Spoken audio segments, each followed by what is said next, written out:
Hi, and welcome to this review of integration by parts. The reference for this is Appendix C of your textbook. Okay, and let's talk about why we need to do this review and why this is helpful. Okay, so in this course, you're going to have to do a lot of integration and differentiation. So you have to brush up on your calculus, basically. And one particular type of integral that you need to do often looks like some of these. Okay, these are actual examples of integrals that you'll have to evaluate later in this class. Okay, and what's typical about them is that there is a product of two functions or maybe three functions, and that you'll have to integrate, right? So this one is called the convolution integral, this one is called the Laplace transform, this one is called the Fourier transform, and this one is called the inverse Fourier transform. In all of these cases, what's common is that you got a product of two functions and you got to integrate them, right? So this is a very common scenario, and we need to be fluent in terms of performing this type of integration. So that's why I thought it'll be helpful to do a bit of a review. Okay, so now given a product of two functions, say f of x and g of x, then there is a simple formula called integration by parts. Okay, and it's helpful to review this formula so that we can put that to use. Okay, so given two functions f of x and g of x, the what this formula does is that it allows you to simplify this product into simpler integrals, okay, things that are more manageable. So you basically take the first function, f of x, and integrate the second guy, g of x. So this capital G of x is the antiderivative or the integral of the second formula, the second function, g of x. Okay, and minus, okay, the integral of the derivative of the first function, f of x, times the integral of the second function. So this function is written in a variety of ways. This formula is written in a variety of ways, and this is sort of my favorite way of writing it. So before we get any further, I thought it would be helpful to just derive this formula. Okay, let's do that. So suppose you have two functions. Let's start with two functions, say u of x and v of x, right? Suppose you take the product of these two functions, u of x times v of x. We know how to differentiate the product of two functions, right? So if I take d by dx of u of x times v of x, that's the first function, u of x, times d by dx of the second function, plus d by dx of the first function times the second function, v of x.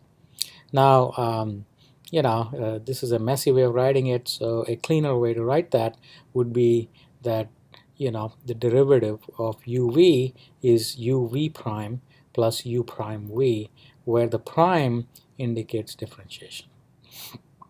Okay, so this is basic differential calculus. I hope you remember that. Now, what I can do is I can do the opposite of what I just did, which is to integrate, okay, both sides of this formula, right? So in other words, if I take the antiderivative of what's on the left, I just get u of x, v of x, right? That's what we expect to see. On the right hand side, what we get is the integral of the first term plus the integral of the second term. Okay, so we write that down as integral of u of x, v prime of x, plus integral of u prime of x, v of x.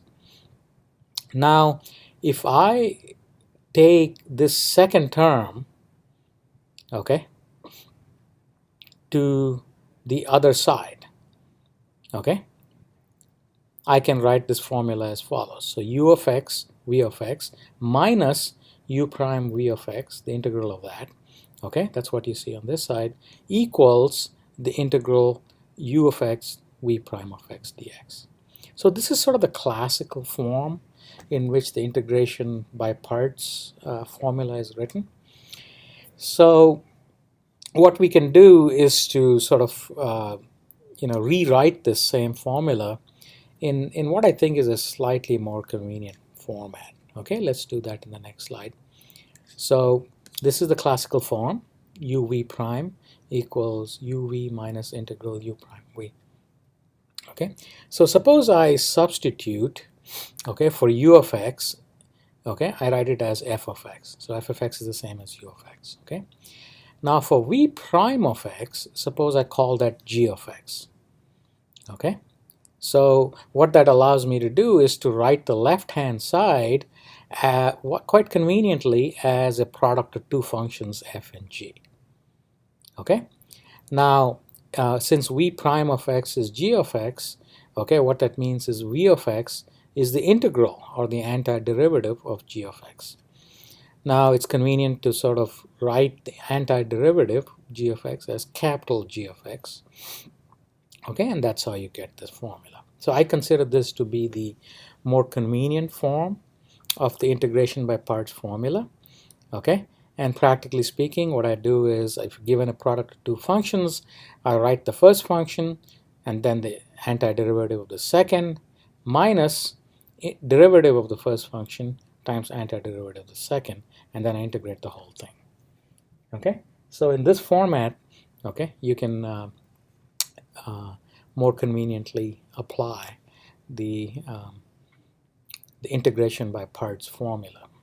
Okay, now there is a practical aspect to this that we need to think about. So if you're given a product of two functions, say f of x and g of x,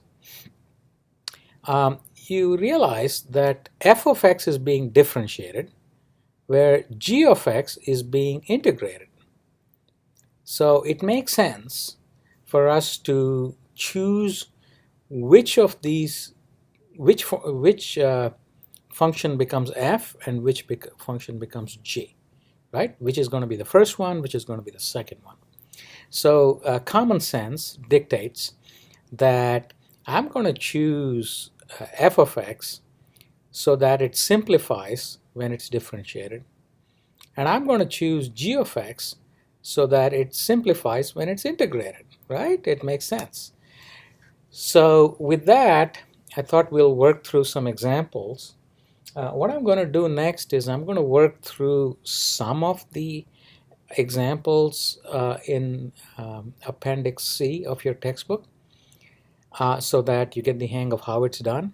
And then I want you to work through the rest. Okay, so what I really want you to do is to work through all of the integrals in Appendix C. Okay, and it's easy for you to check the answer because it's there in the textbook, right? So I'm going to work through a few of these for you, and you know, once you get the hang of it, I'd like you to do the rest and sort of get your integration by parts methodology, you know, nicely fine-tuned so that you're well prepared for this course. Okay.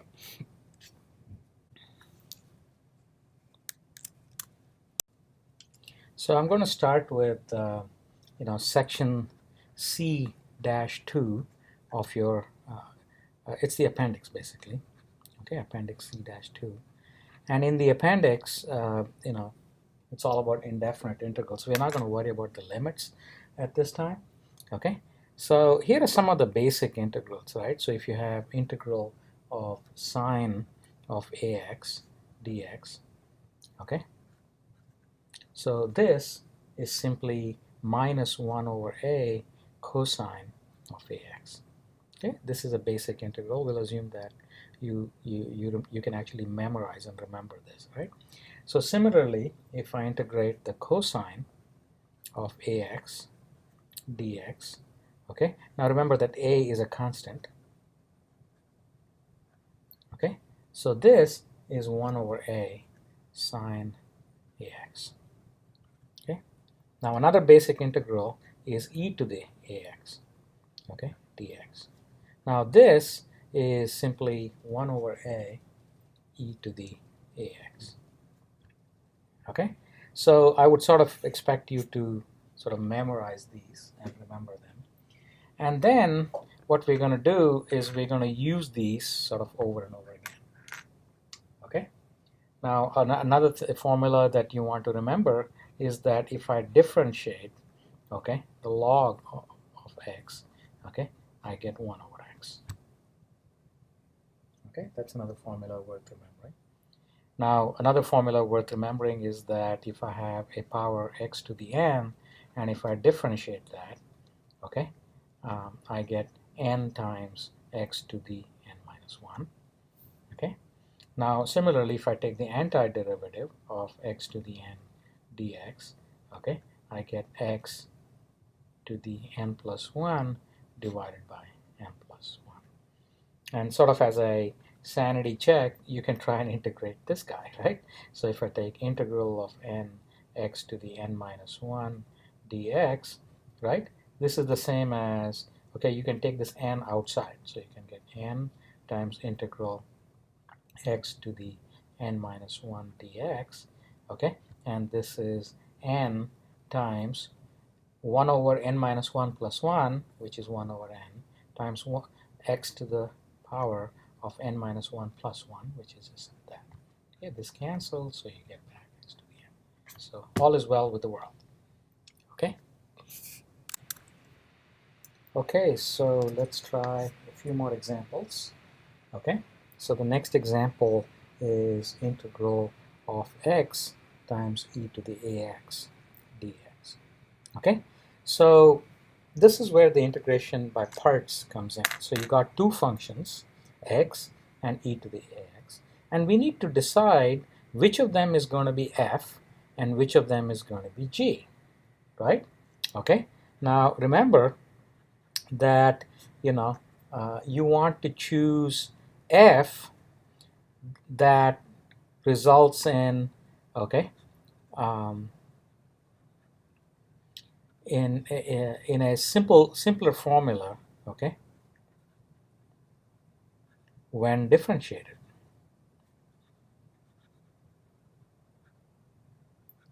Okay, so for example, if I were to pick f to be x, okay, then if I differentiate x, I just get 1.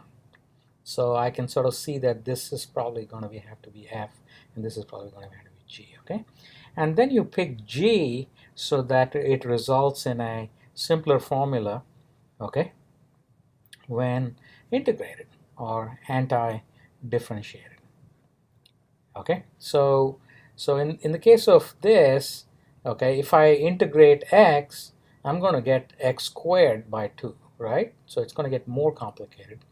Whereas if I integrate e to the ax, I get e to the ax divided by a, which is at the same level of complexity.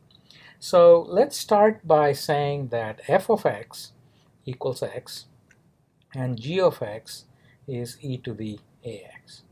Okay, so this tells me that g of x, which is which is like the integral of g of x, okay, is 1 over a e to the ax. Okay, and then this also tells me that f prime of x, okay, is just 1.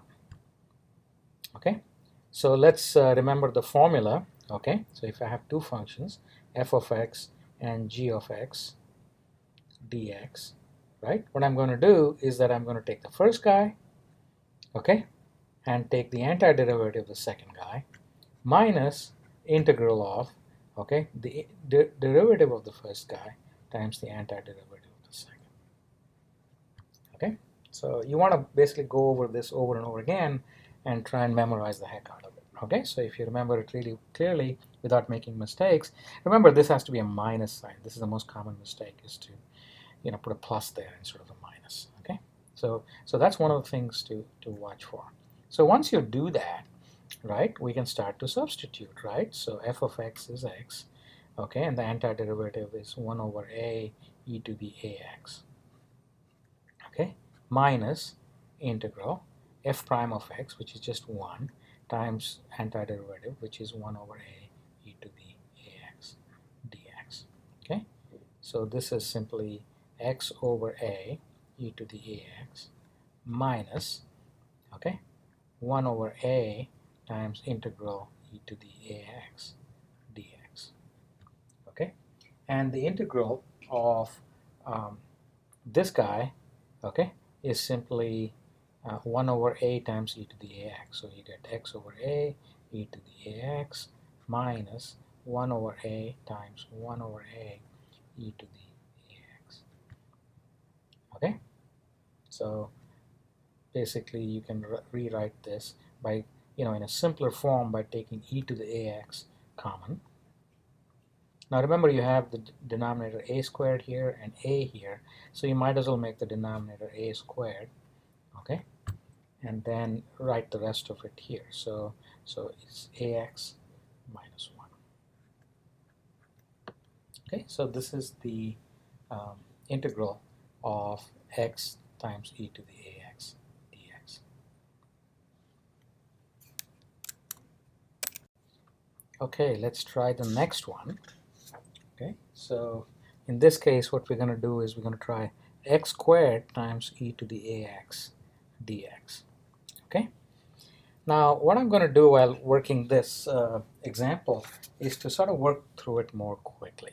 Okay, so as usual, I'm going to make this my f and I'm going to make this my g. Okay, so this integral is going to be the first formula, okay, which is f, which is x squared, times the antiderivative of the second guy, which is e to the ax divided by a, okay, minus, okay, remember the minus, integral of the derivative of the first guy, which is 2x, times the antiderivative of the second guy, which is e to the ax divided by a dx. Okay, now this formula is something that we just derived. Okay, so we can go back and stick this in here, or in case we don't have that handy, we can work this from first principles. Okay, let's do that for the fun of it. Okay, so this is x squared divided by a e to the ax minus, okay, 2 over a integral x e to the ax dx. Okay, so this is x squared divided by a e to the ax minus 2 over a, and we will apply the integration by parts to this guy. So this is going to be my f, this is going to be my g. Okay, so first guy x times antiderivative of the second guy, okay, minus integral derivative of the first guy, which is 1, times antiderivative of the second guy, e to the ax divided by a dx. Okay, so this is x squared by a e to the ax minus, okay, I'm going to just multiply this out. Okay, so this is 2x divided by a squared e to the ax. Okay, and if I multiply this out here, I get a plus sign. Okay, so plus 2 over a squared, okay, integral e to the ax dx. Okay, so this is x squared by a e to the ax minus 2x over a squared e to the ax plus, okay, 2 over a squared times e to the ax divided by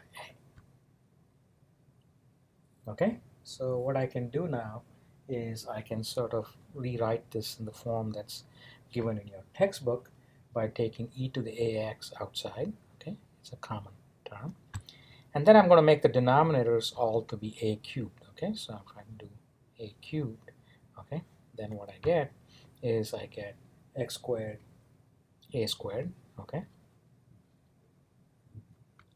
and for the second guy I get minus 2ax, okay, and for the third guy the denominator is already a cubed, so I get plus 2. Okay, so this is the answer that you'll find in your textbook.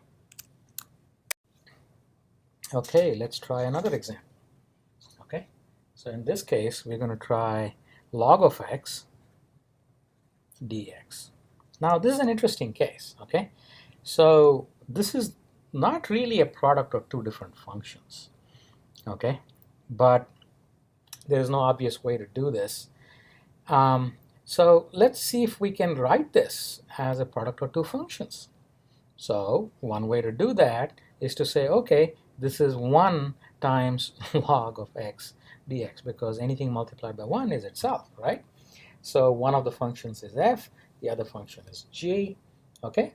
And we're sort of in business. Now the decision we have to make is to say which of them is going to be my f and which of them is going to be my g, okay?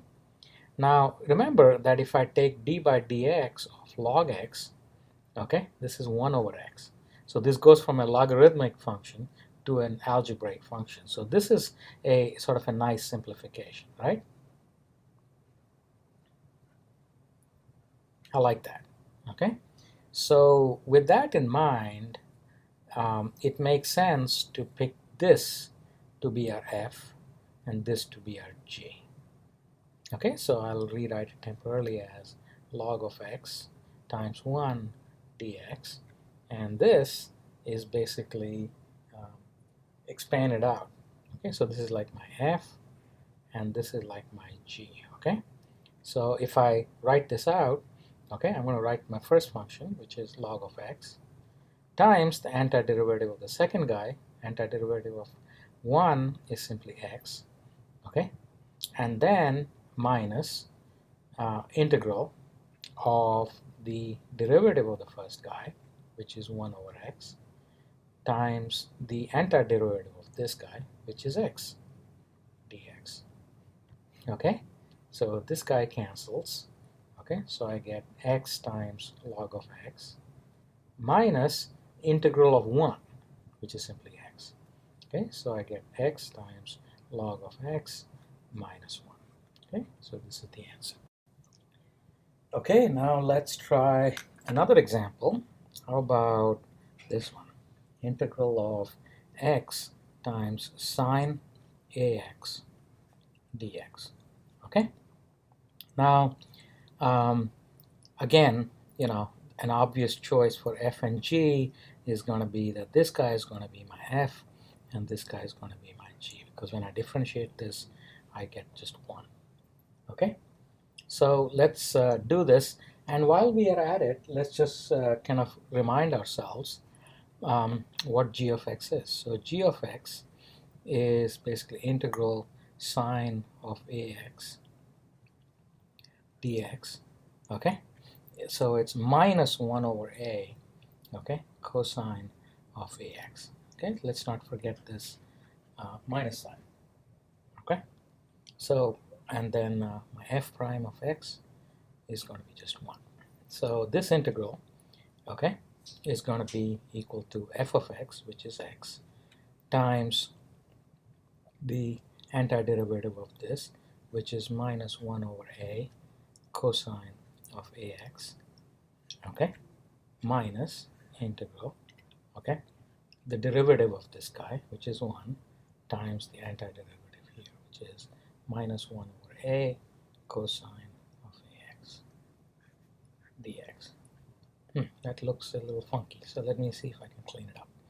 So this is minus x over a cosine of ax, okay, and this minus sign and this minus sign will knock each other out, so I get plus integral 1 over a, let me take that outside, okay, so I'll write 1 over a cosine of ax dx. Okay, so the integral of, you know, cosine of ax is simply 1 over a sine ax, so this is minus x over a cosine of ax plus 1 over a times 1 over a sine of ax. Okay, so I can write this out in a slightly neater form, okay, as follows. So 1 over a squared, okay, times sine of ax minus, okay, ax times cosine of ax.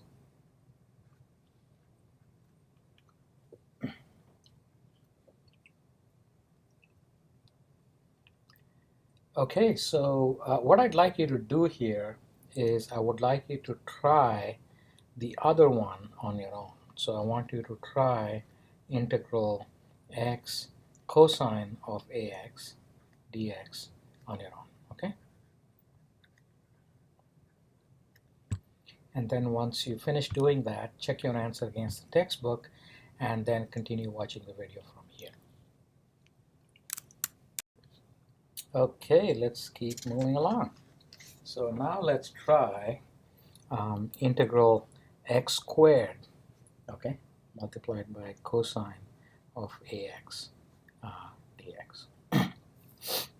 Now, this is similar to the situation when we had x squared times e to the ax, right? So we'll follow the same kind of steps. So this is going to be equal to the first function. So this is going to be my f, and this is going to be my g, okay? So x squared times 1 over a sine ax minus integral, okay, derivative of this, which is 2x, times the antiderivative of this times sine of ax by a dx. Okay, so I have to now apply integration by parts all over again. Okay, now we just derived this formula earlier.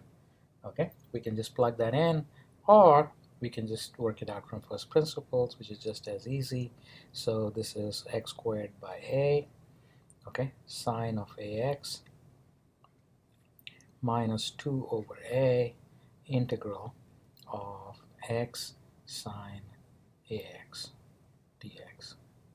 Okay, so this is x squared over a sine ax minus 2 over a.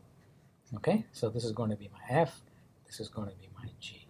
So f, okay, times the antiderivative of this, which is minus cosine ax over a minus integral, okay, derivative of this, which is 1, times the antiderivative of this, which is minus cosine ax over a dx. Okay, so let's clean this up. So this is x squared over a sine of ax. Okay, and if I multiply this out, I got a minus and a minus, they'll knock each other out, which is 2x over a squared cosine of ax. Okay, now if I expand this out, I got like 3 minus signs, so it'll still end up negative here. Okay, minus 2 over a squared integral of cosine ax dx.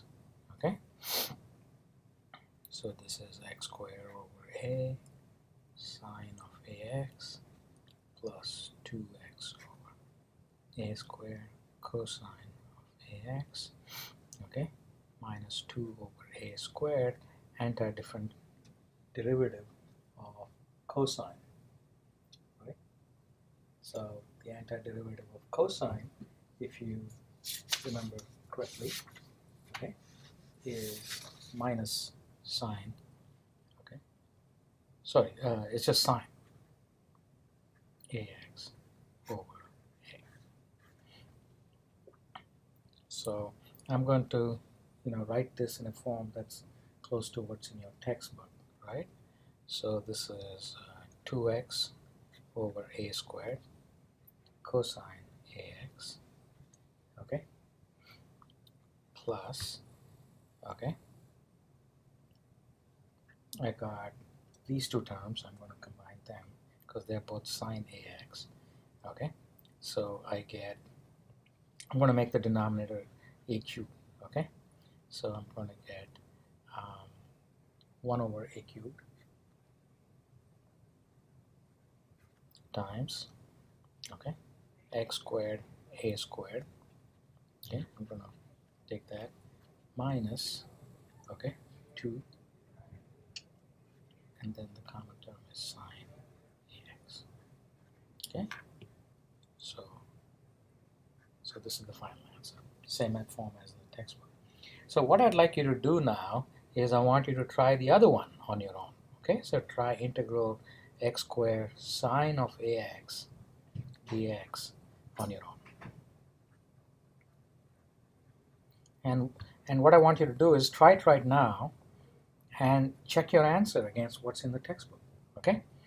Now, if you don't get the right answer, just go back and sort of start with a clean sheet of paper and keep working at it until you get the correct answer. And then sort of let's resume watching this video from that point onwards. Okay, rolling along. Oh, I'm sorry. This should have been a cubed. Okay, so I think I made a slight typo in this example. So now that we have done this, let's move on to our next example. Okay, so let's try integral e to the ax times cosine bx dx.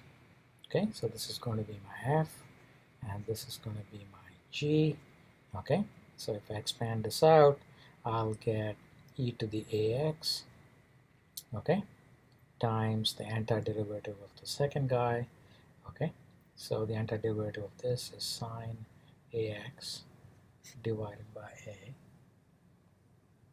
sine bx divided by b. Let me write it clearly. E to the ax times sine bx divided by b minus integral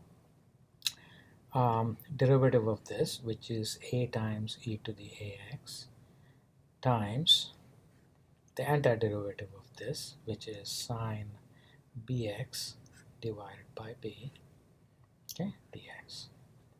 So this is e to the ax divided by b sine bx minus a over b integral e to the ax sine bx dx. Interestingly, we ended up with an integral of the same form as this, okay, except the cosine has become a sine. So now let's do a bit of a thought experiment, okay? So if I were to go through the integration by parts all over again, intuitively what I should expect is that I'll get sort of another flip, okay? I'll end up with an integral of the form e to the ax cosine bx, okay?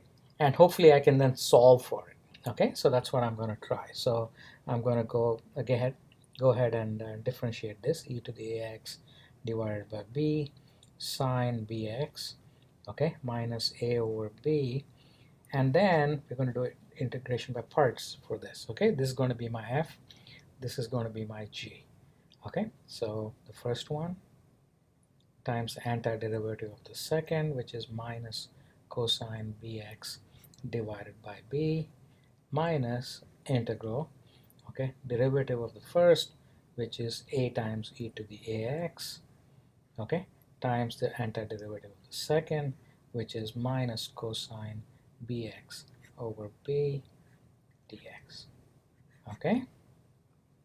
So this is e to the ax over b sine bx, okay? Now if I multiply this out, there's a minus sign here and a minus sign here, which will, you know, cancel themselves. So I get a over b squared e to the ax cosine bx, okay? Now if I expand this out, okay, I get 3 minus signs. So in the end I'll end up with a minus sign, okay? So in the numerator I get a times a, which is a squared, and in the denominator I get b times b, which is b squared, okay, integral e to the ax cosine bx dx, okay? So remember that the left hand side is in fact e to the ax cosine bx dx, and the integral of that. So if I call this I also have this I on the right hand side. Okay, so I can now solve for this I. So if I take this to the other side, I get I times 1 plus a squared over b squared equals, okay. Now if I make the denominator equals to b squared, I get 1 over b squared, okay, times, oh, I can also take e to the ax outside, so I can take e to the ax times e to the ax over b squared times b sine bx plus a cosine bx, okay, which means the integral equals, okay, e to the ax over b squared times b sine bx plus a cosine bx times, I can take this to the other side, which is same as b squared divided by a squared plus b squared. This guy cancels and I get the final answer. Okay, so what I'd like you to do is to try the other integral. So try e to the ax times sine of bx on your own, okay, and see if you get the correct answer.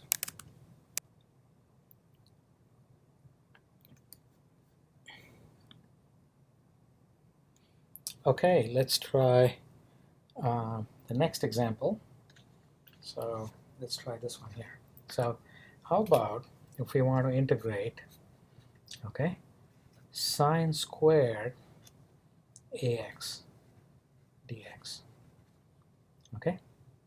So now one possibility is to try and do integration by parts, you know, by taking sine of ax times sine of ax and going in circles trying to solve for the integral.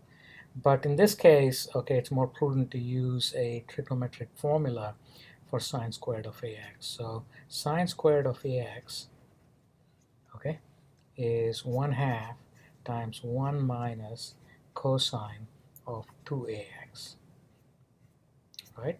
So if we substitute this into the original one, okay, we can get a much nicer solution. Okay, so which is 1 minus cosine 2ax dx, okay, and this is 1/2 of integral dx minus 1/2 integral cosine 2ax dx.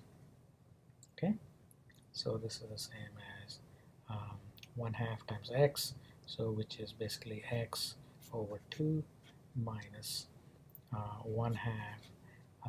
The integral of cosine is sine 2ax, okay, divided by 2a.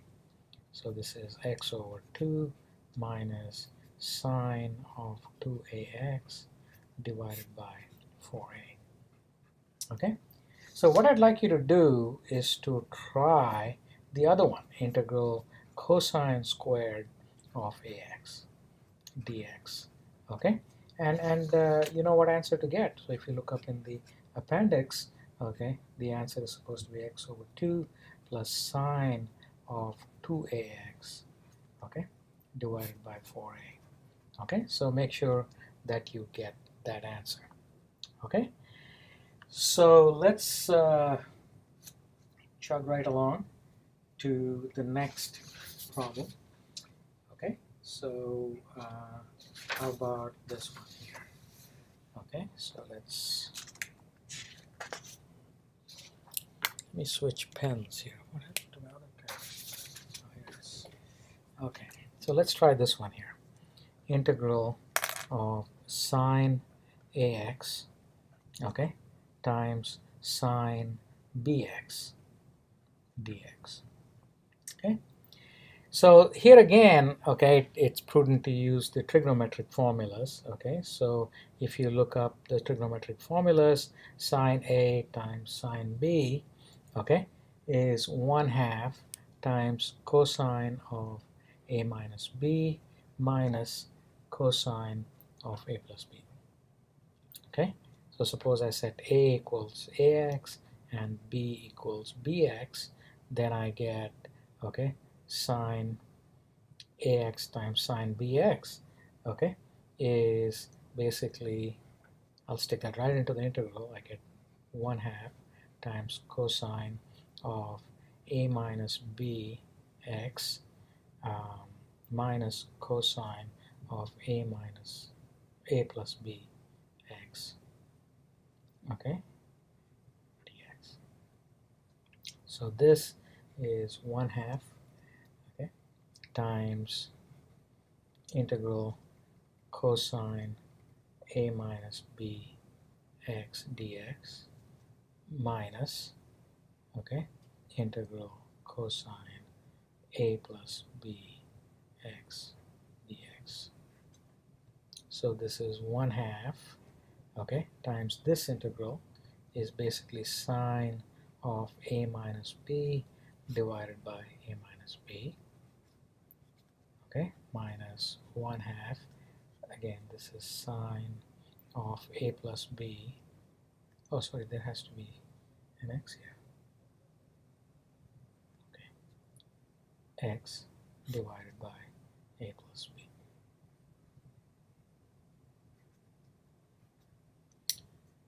So this is something that we need to worry about, okay? We want to make sure that the denominator is not 0, okay? So we need to make sure that a is not equal to b. So if a is ever equal to b, then this term is going to be meaningless, okay? Now what do we do if a equals b, right? So if a equals b, then we go back to the original integral, okay? We see that it's basically an integral of the form sine squared of ax dx, for which we know the answer, okay? It's x over 2 minus sine 2ax divided by 4a, okay? So for this special case, when a equals b, we need to, solve it a little bit different. Okay, so to summarize, we reviewed some calculus basics today. In particular, we looked at the formula for integration by parts. Integration by parts is something that you'll end up using quite a bit. So given a product of two functions, f and g, if you need to integrate that product, okay, it takes a little bit of thought to figure out which one is f and which one is g, okay?